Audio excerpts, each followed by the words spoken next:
Good morning. I am obviously not Riley Lanier. I am pitch hitting for him this morning. Please hear these opening words. The Way the World Is by Dr. Martin Luther King, Jr.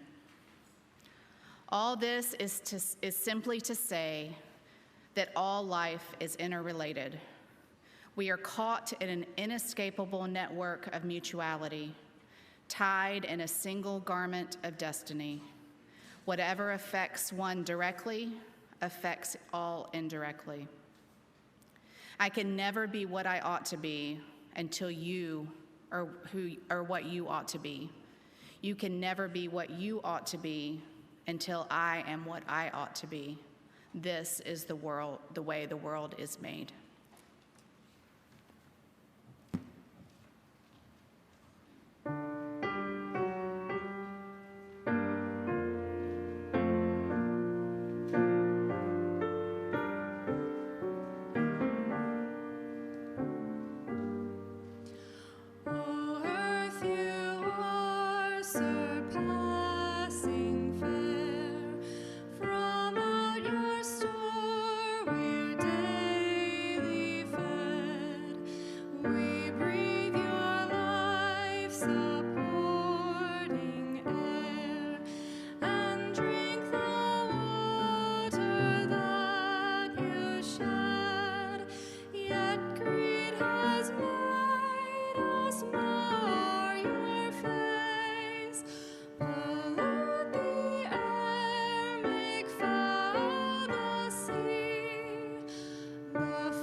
Good morning. My name is Robin Carter, and I serve as the president on the Board of Trustees of this Unitarian Universalist Church of Spartanburg. It is my absolute delight to welcome members, friends, and visitors this morning, whether you are here in person or joining us virtually.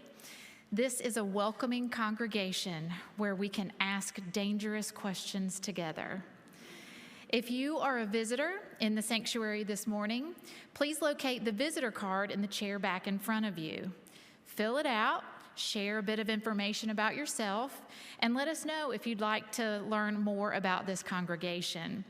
During the offertory later in the service, you can return the visitor card to the offering plate, which is down front. If you are joining us at home, you can fill out the online visitor form by going to the uucs.org website and accessing the form at the top of the Visitors, Friends, and Members tab. A few more announcements as we begin our time together. First, 3 thank yous. Thank you number 1, flowers. Our chalice lighting table has been quite fetching this month. For the previous 2 weeks, Ruth Stanton has brought lovely bouquets, one of which was in honor of Rick Connenberg's birthday last week. And as I see him running to the exit, let's wish him a happy belated birthday. And today's flowers are from Peggy Hamrick, given in memory of her parents, Buddy and Mary Hamrick, whose wedding anniversary would have been this week. Thank you both for sharing these beautiful bounties with us. If you are interested in placing flowers one Sunday, please use the sign-up sheet that is accessible on the uucs.org website under the Giving and then Donate tab. Thank you number 2, for being persistent in caring for one another. This pandemic just won't end. Some of us are tired and frustrated, but on behalf of the board, I would like to share an emphatic thank you for the continued care you have shown for one another and our greater community by wearing masks while indoors, honoring social distancing, and not shaming individual choices. The COVID committee, as well as the Board of Trustees, will meet next week to monitor current data and safety precautions. Let's continue to do all that we can to care for our community and the already overtaxed healthcare workers. Thank you number 3, if you're keeping up, to our summer series speakers. From our very deep bench of super talented members, Stacy Jackson, Ruth Stanton, Alice Sutton, Naomi Richardson, Seffi Gilliam, Max Fritchie, Mary Underwood, Alan and Lee Jenkins, Virginia McLean, and Peggy Hamrick. And from our friends, yes, that is such rich talent. And from our friends and neighbors, registered nurse Jason Sigma and community health expert Carrie Rothschild.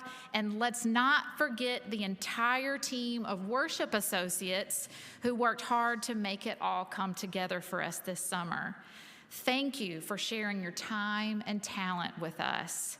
The meditations this summer have been rich and wonderful. And so while we are delighted to have Scott back in the pulpit with us today, let us not gloss over the amazing contributions by these folks that allowed for Scott to take a study break. And then 2 invitations for after service today. Invitation number 1, outdoor refreshments. There will be cold drinks and popsicles provided by the hospitality committee down under the tree next to Hatcher House directly after service. Join us for safe, breezy conversation in the shade. Then invitation number 2, stay for a more in-depth meeting. The final formal installment of the Governance Study Group is today from 12:30 to 2 in the Fellowship Hall. For those wanting to pipe in virtually from home, there's a Zoom link in this week's happenings. The reading and thinking together from this study group has had a very positive effect throughout the life of our congregation in many ways, and has even shaped my thinking as I have approached our board meetings. Thank you for all who have participated so far. Thank you for caring for one another and for our community, and for challenging and encouraging each other to become our better selves. This is a welcoming and encouraging place, and it's wonderful to be here with you this morning.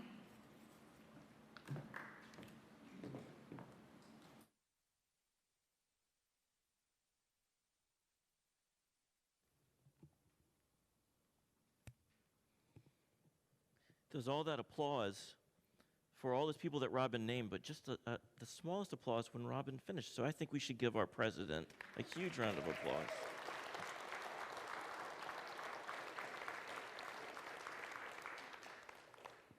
Good morning. Thank you for letting me back in the building. Robin named it. It's just incredible what this congregation has done this summer. We did it last summer, thinking about women heroes in the UU tradition, leading up to the 100th anniversary of the 19th Amendment. And I thought, wow, that series was amazing. I hope this one can be on par. And it went beyond. And I heard it. After every Sunday service, I would get all these messages, sorry to bother you when you're away, but I just got to tell you what just happened in here. Especially when Max and Seffi spoke. I got all of these messages about the talent and the giftedness in this congregation. It's been incredible. Thank you for giving me some time away. It was a long year and a half from the start of the pandemic. And the summer before, we really didn't stop because there was so much to do. Just this Friday, I was whitewater rafting with my son on the Chattooga River. It's one of the most beautiful places that I know. There's a section of the Chattooga called Woodall Shoals where the rock formations over which the rapids run have been dated to over 1 billion years old. It's one of the oldest rivers in our world. And I just felt immense gratitude to be there with my son in all of that beauty. Thought of you with gratitude for giving me that time. And felt gratitude that this is a place where I can say, the rocks there have been dated to over 1 billion years old, and you'd get how amazing that is. It's a wonderful place. I came in here a couple weeks ago, just slipped in the building, and stepped into the sanctuary. All the lights were off. It was hot from the AC not being on during the week. And I looked around at the AV stand and the incredible display of our rippling bowl, all the art that has been created by our ritual artist, Stacy Jackson, and then the presentation at the front, the bouquet of flowers that was still up here, and then the door that's been painted, the rearrangement of the instruments. Wow. Yeah, wow. The way all of this back here has been cleaned up and organized, and then the new welcome station, the pastoral care station, and welcome station at the back, a new piece of furniture that's been installed. All of these different groups working through the summer, each on their own part, and the whole place just humming. So beautiful. It's such a beautiful place that you create. A place where we all have our hands in different works, but it hums. Something connecting us. So let me just take that beauty a step further. Months ago, we planned what this month of August services would be about. We chose what theme we'd work with, accompaniment. And in worship team meetings, I talked about the concept of accompaniment that we've used before in services here, an idea that's especially introduced by Dr. Paul Farmer from an organization called Partners in Health. The idea that you walk with someone through a crisis or through a situation of care. Planned months ago. And then we organized speakers from our healthcare community, nurse, a medical director, a doctor at the end of the month, all to come and speak with us about the pandemic and the reflections on equity in healthcare during the pandemic months ago. And then this week, as we were preparing for the service, Ann asked me what image we should use on the front of the bulletin. You can see it right there. I said, let's just use the logo from this organization, Partners in Health, that's generated this idea of accompaniment that we're working with all month. We're going to use quotes from Dr. Paul Farmer twice in the service. Let's just honor them with their logo. All of that coming together to organize the service today. And then yesterday morning, what happened? There's an earthquake in Haiti, larger than the one in 2010. hundreds of people known to be dead and thousands missing, thousands injured. Partners in Health began providing medical care to the poorest people in Haiti. Now they are a global organization that works all over the world, but that is where they began. And we are aligned today to see their logo and to work with their core concepts and to hear the voice of one of their co-founders. All of that planned months before yesterday and today. Last night, messages flew around, more than 40 people in this congregation involved in the messages. Could we do a share the plate tomorrow and next Sunday on behalf of Partners in Health and their work to care for people in crisis in Haiti? We've already done Share the Plate this month. Could we do that again? And the resounding yes that came through all of our email accounts. Let's do that. Now, in this place, we don't dare name why that kind of synchronicity happens. We've all got different ideas about it. And none of us is going to try to convince the other of why and how it happens. There's no need. Because we're not here to force those answers on each other. We're here to be in it. We're here to find ourselves at those junctures of connection, where when our fellow human beings, or our planet, our cosmos, have a moment of need where we can accompany, we can help, we are ready to say yes. It's so beautiful what we've created in this sanctuary. You can see it. All the hands working in all these different ways to create something shared that hums. And the work we do together in the world, even more beautiful, alive and humming. Thank you for letting me be a part of this with you.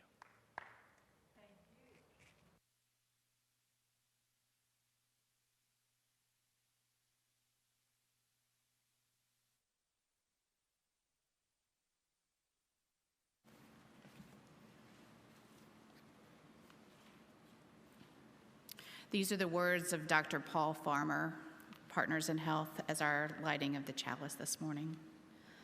Accompaniment as policy. Accompaniment, it's an elastic term. It means just what you'd imagine and more. To accompany someone is to go somewhere with him or her, to break bread together, to be present on a journey with a beginning and an end. There's an element of mystery, of openness in accompaniment. I'll go with you and support you on your journey wherever it leads.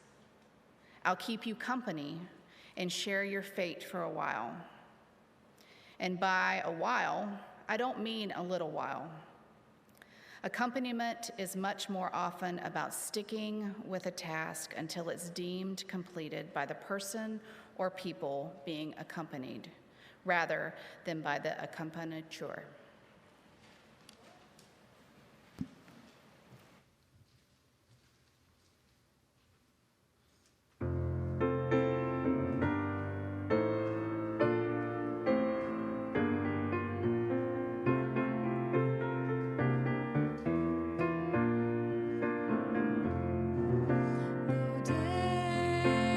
Dark with storms and birds.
So we're at the place in our service that some people love and some people not so much.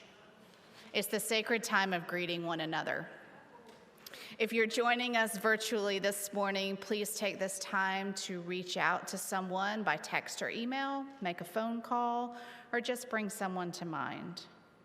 If you're in the sanctuary this morning, you know that we always try to be conscientious of the comfort levels of others during this time. So asking if they would like a hug or would prefer a fist bump, offering a namaste or a simple hello. Sadly, here we are in another phase of the pandemic again. So it's even more important to take your cues from those you are greeting. And since I know y'all, and I know you could greet and visit all day, when you hear Aaron begin to play some music, you can head back to your seats so that we can continue with the service. Go and greet one another.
It's Aaron.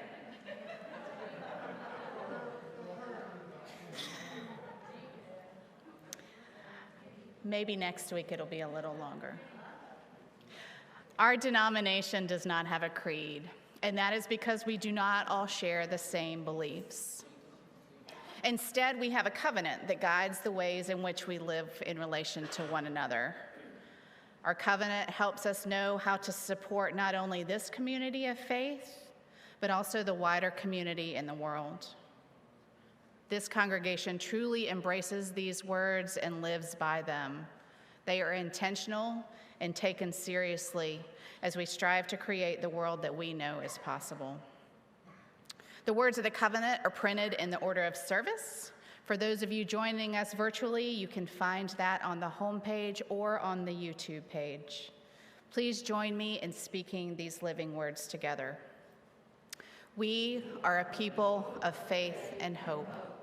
Together we covenant to strive to become our better selves, to honor both the critical mind and the generous heart, to prove that diversity need not mean divisiveness, and to respond to systems of violence and oppression with the power of a love beyond belief. Each week, we gather around the beautiful rippling bowl to place a stone or shell in the water to share our joys and concerns. We know that joy shared are multiplied and concerns shared are lessened. For those of you worshiping from home, I will place 2 stones in the rippling bowl, one for joys and one for concerns to represent those that you are holding on to. Thank you for being an amazing congregation that cares so deeply for one another and the wider community.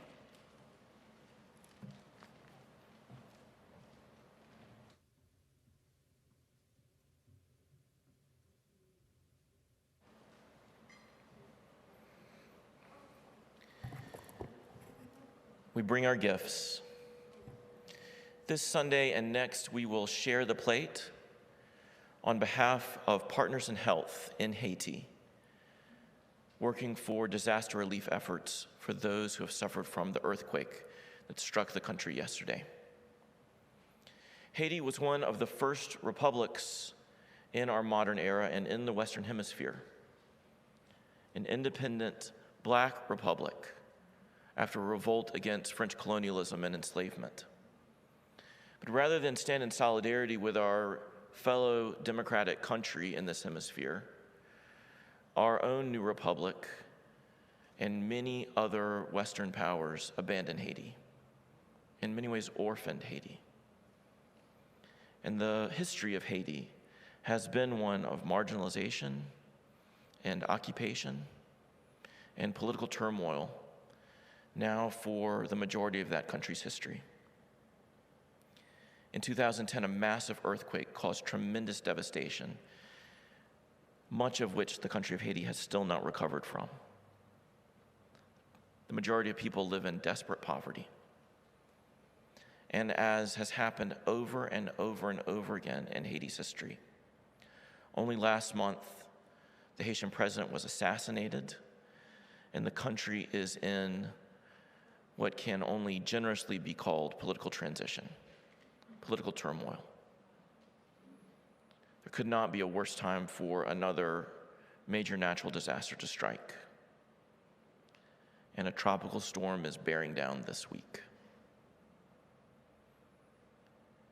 These are our siblings. We share a common destiny. Let us bring our gifts.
Join me in silence.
Accompaniment.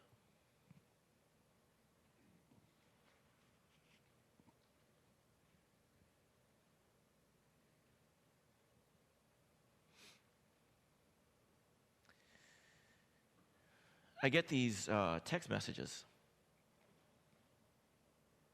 sometimes Facebook messages, from a member of our congregation, Robbie Burrell. And I love him. I love him. Robbie is a truck driver, drives all over this country every day. And in the course of driving from one destination to another, I mean driving through deserts, driving through snow, driving all the places we don't want to drive at all the hours of the day and night that we don't want to drive, all the traffic, all the turnpikes, all of it. Robbie drives it. And in the course of doing that, Robbie listens to music and sings. You've heard Robbie sing, many of you, in our choir and some solos. Beautiful, soaring voice, right? Almost operatic. Beautifully trained voice of our friendly congregational truck driver. Seems like such an anomaly, but that is the fullness of our being, all the complexity and paradox and wonder. And Robbie's just amazing in these ways. And so in the course of driving and listening to music, Robbie will, not while driving, at stops, send me a song that he's heard that reminds him of this congregation. I mean, Robbie is everywhere but here. Hardly ever here on a Sunday because off in the cockpit flying someplace. But this place matters to him, and it resonates with him in many ways. Many ways. You are connected and resonate with him in many ways. And he sends me these songs, anthems from the 70s and 80s, rock anthems, songs from bands I've never heard of, all these messages of hope and love, and it's for everybody and nobody left out, all this super UU stuff that is full expressed in the music of our pop culture. And I love it. I listen to every one. My kids will walk through the room and say, "What are you listening to? Where did you get that?" Robbie sent it to me. I love it. He's so far away, on the other side of the country very often. And when we try to call each other, we often miss each other because he's driving through the night and I'm trying to sleep. I'm up working and making calls during the day, and he's asleep resting up for when the traffic is less. Lot of reasons not to connect and ways not to connect. And thank goodness he's patient, because I can be slow to respond. But even across all of that distance, there's this connection, this traveling along with, not just me, but all of us in that truck, cross country with Robbie, coming through in the music that he's singing to through those deserts and redwoods and interstates. It's beautiful. That being with, going with, traveling with. And I don't really know who's accompanying whom, right? Because I'm getting these messages and these gifts of music. Am I going with him? Are we going with him? Or is he coming to us, traveling these long roads that we're on at such distance from each other, but in solidarity with each other, together? This summer, I've spent some time visiting another one of our members, Caro Dempsey. You know, Caro is real sick. She's been sick for a time, but her situation has become much more acute. And so when I have been in town, when I have been able to make the time, I'll go by and just spend some time with Caro. Short conversations mostly, not long. Just time with, just being with. But the remarkable thing about those encounters are what other members of this congregation have done, regardless of whether I'm there or not. Freddie Greer and Jan Ingerson have been with Caro almost every single day. Count them, 7 days a week, for months, accompanying Caro on a long road, the destination of which is unknown. A road through really tough traffic and turnpikes and some pretty bleak deserts. Friends going with as far as the friends can go. What causes us to do that? To give that much of ourselves for another person? To be with them like that?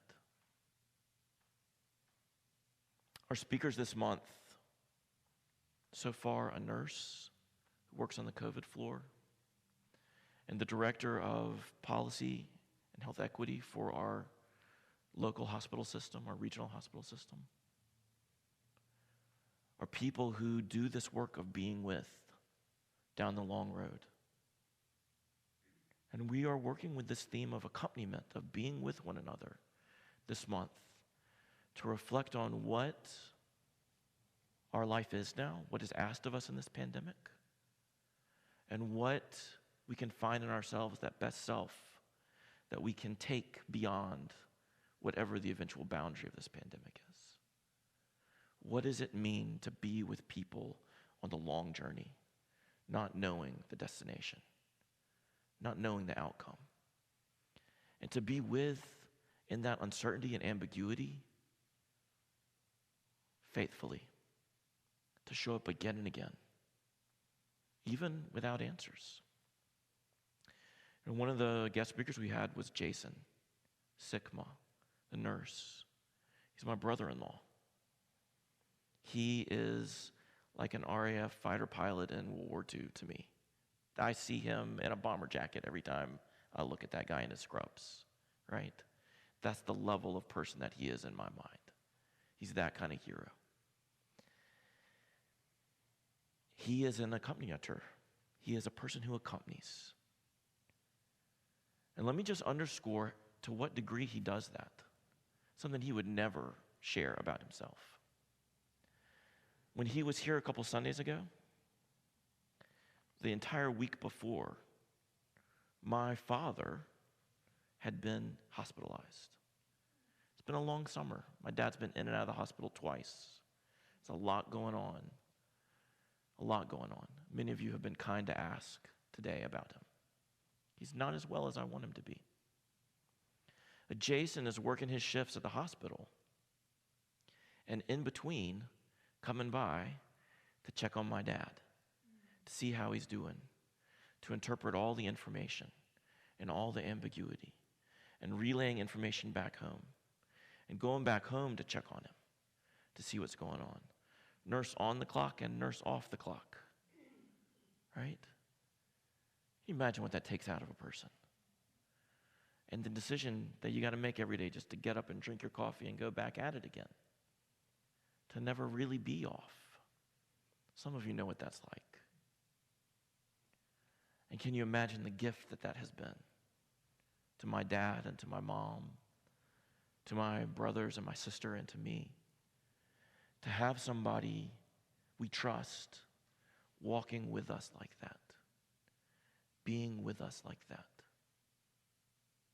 When we don't know answers, we don't know the destination, but we know the road is long and full of turns, most of them at 3 o'clock in the morning, right?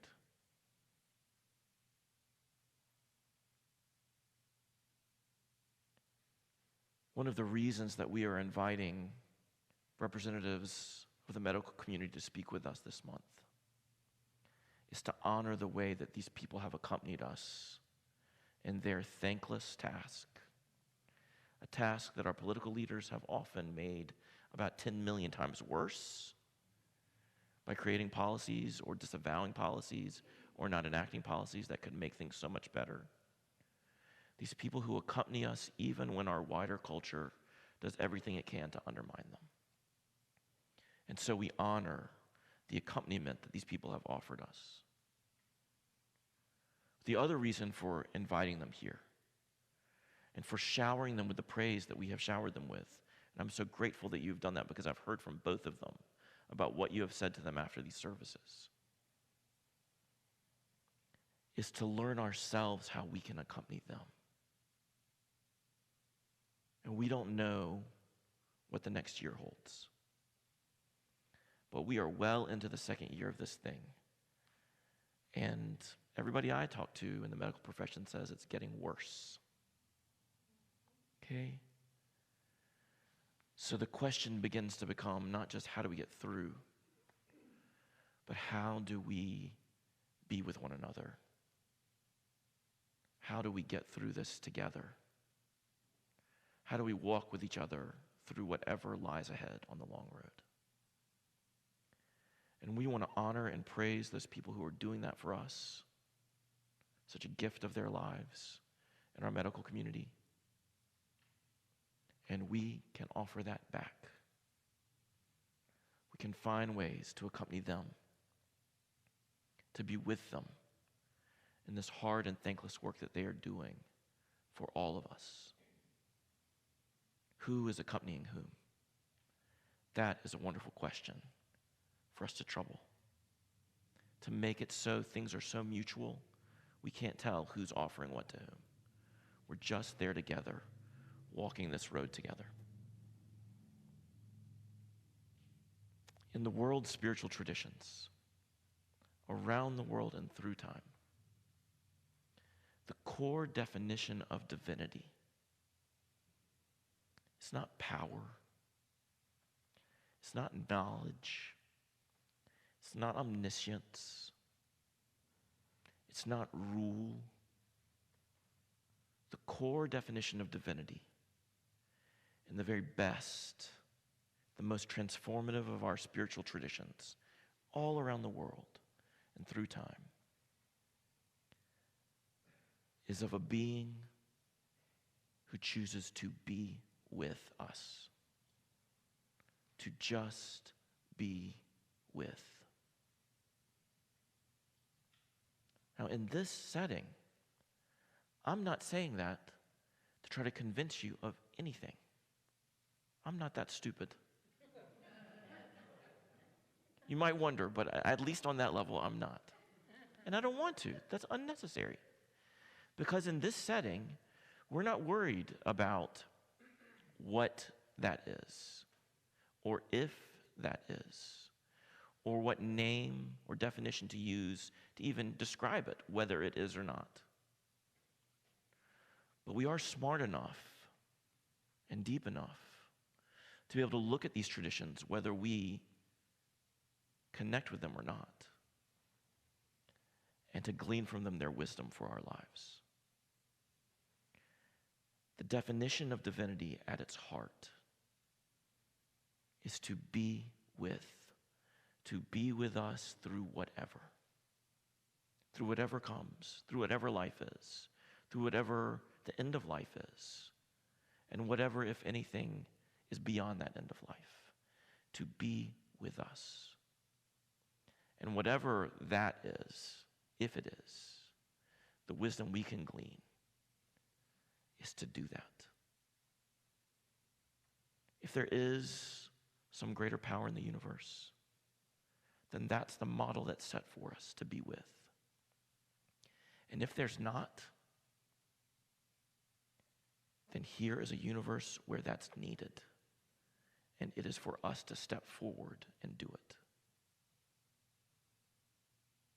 To be, as it were, divine in our humanity. And to choose this work of accompaniment, of being with one another through whatever comes down the long road. Nothing could be harder, because the people that we choose to accompany are not just the people that we like, and not just the people that we're good with. It's to be with one another, especially when we don't like each other, when we're not good with each other, especially when those people are doing things that are the very opposite of what we think needs to be done. Doesn't it just make you angry? Doesn't it just make you mad to try to care for people, care for a community, and to watch those people, that community, undermine themselves, undermine itself while you're offering that care? Doesn't it just make you mad? We had a leadership retreat a couple weeks ago, and one of our board members said, I just feel rage. I just feel so angry. This pandemic should have been over long ago. There's no reason for all this to have continued, and we just keep making it worse. I'm so mad. I'm so mad. Doesn't it just make you so mad? But the people that we see embodying divinity in this time in our lives, the nurses and the doctors and the sanitation workers and the healthcare workers, they are divine. They are choosing to be with us no matter what each of us thinks, no matter what each of us does. They have made a decision to be faithful to us no matter what, and to go the length of this road, whatever this road is and wherever it goes, for however long it goes. What an unbelievable gift. And if they are willing to give that of themselves, and if we care about them and all that they give, can we give that of ourselves too? Can we choose, as we approach year 3 of the COVID-19 pandemic, to get up at 3 a.m., drink our coffee, and go back to the work of accompanying once more, today and the day after and the day after?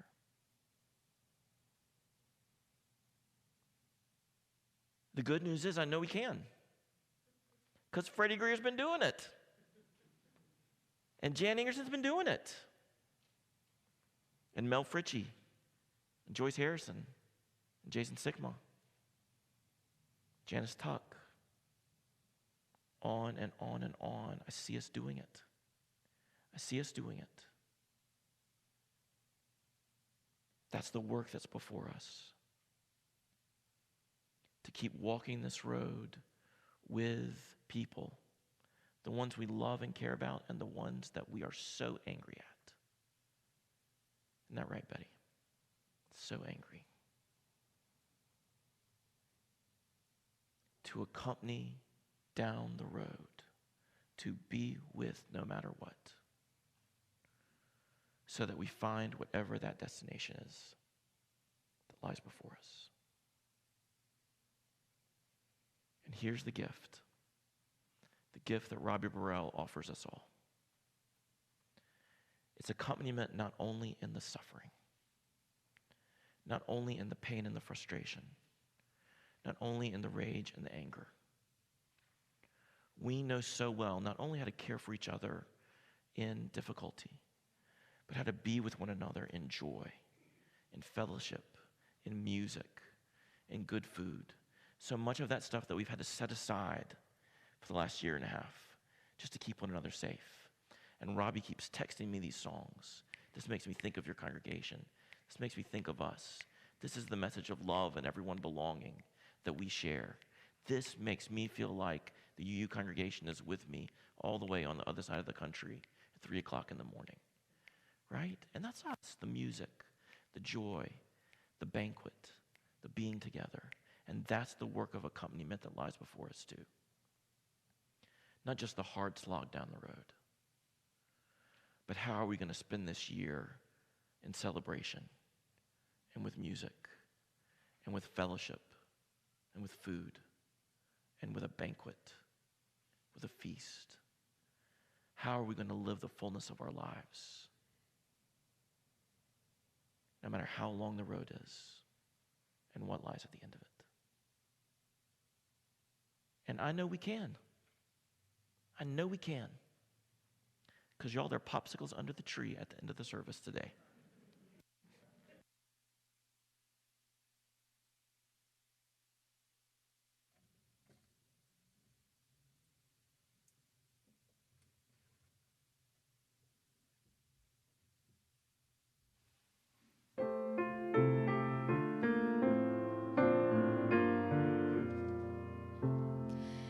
Be that guide whom love sustains, rise above the daily strife, lift on high the good you find, help to heal the hurts of life.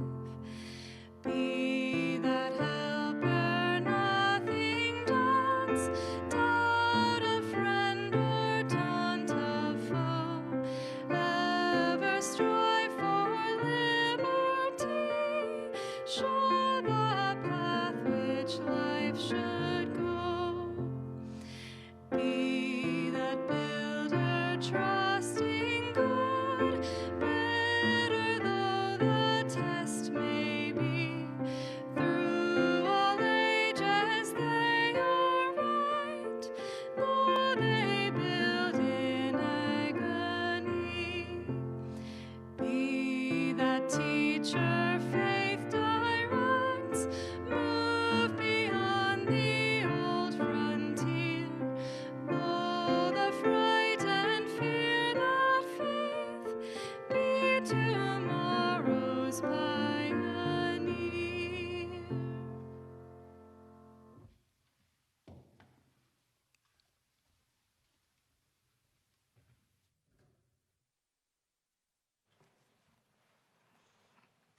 Hear the words of Dr. Paul Farmer again, accompaniment as policy.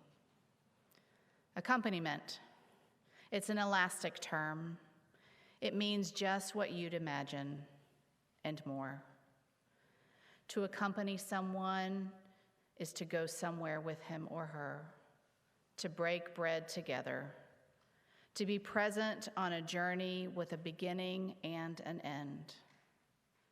There's an element of mystery, of openness in accompaniment. I'll go with you and support you on your journey wherever it leads. I'll keep you company and share your fate for a while. And by a while, I don't mean a little while. Accompaniment is much more often about sticking with a task until it's deemed completed by the person or people being accompanied, rather than by the accompanitor.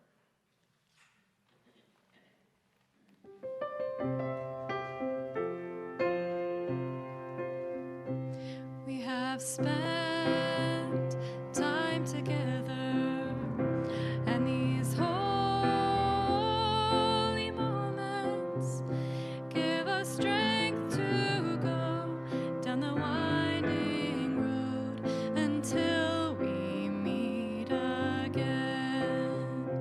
we have spent time together.